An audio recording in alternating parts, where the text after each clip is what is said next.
wabarakatuh. Perkenalkan, nama saya Marasid.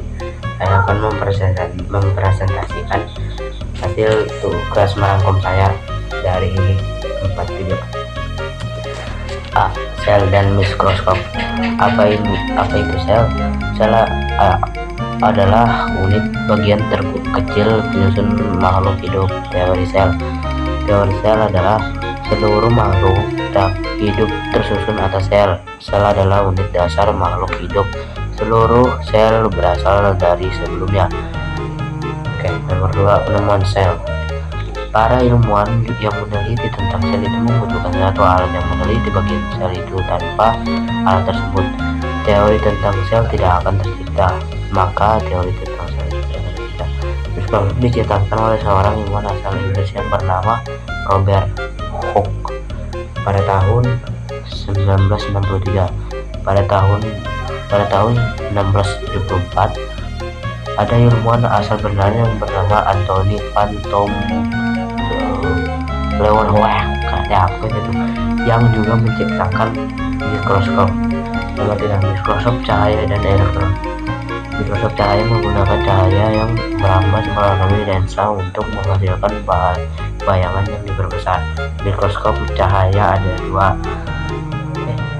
ada dua jenis, mikroskop monokular dan mikroskop binokular. Perbedaan dari kedua mikroskop ini adalah terletak pada bagian atasnya.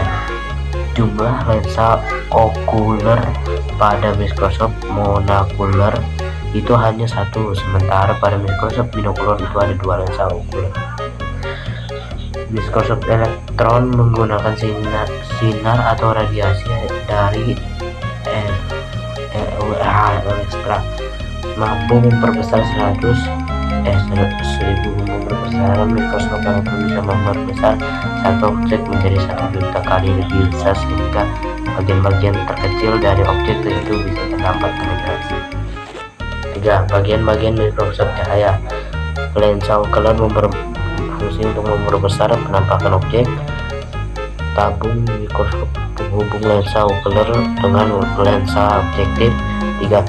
Pemutar tempat lensa objektif.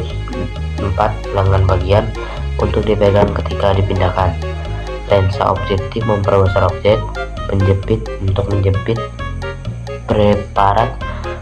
Mikrometer memfokuskan bayangan secara lambat. Makrometer memfokuskan bayangan secara cepat.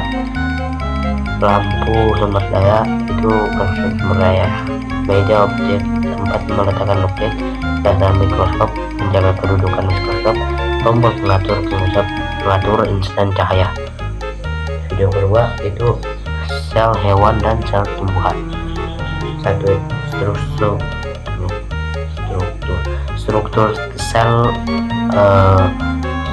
Sel memiliki bagian yang terkecil lainnya, bagian itu.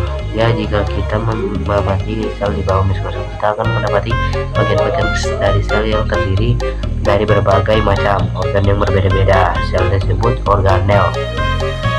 1. Sel membran. Sel membran ini dimiliki sel hewan maupun sel tumbuhan. Fungsinya adalah mengontrol kedua masuknya bahan yang diperlukan sel. 2. Pembatas sel dengan lingkungan luar. Dinding sel hanya dimiliki oleh sel tumbuhan. Fungsinya adalah melindungi sel tumbuhan. Yang ketiga, nukleus ini ada pada sel hewan, pada dan tumbuhan. Fungsinya adalah mengatur seluruh aktivitas sel. D. Mitokondria terdapat pada sel hewan dan sel tumbuhan. Fungsinya adalah memproduksi energi melalui regenerasi. Sel vakuola. Fungsinya adalah menyimpan air, makanan, dan sisa hasil metabolisme. B.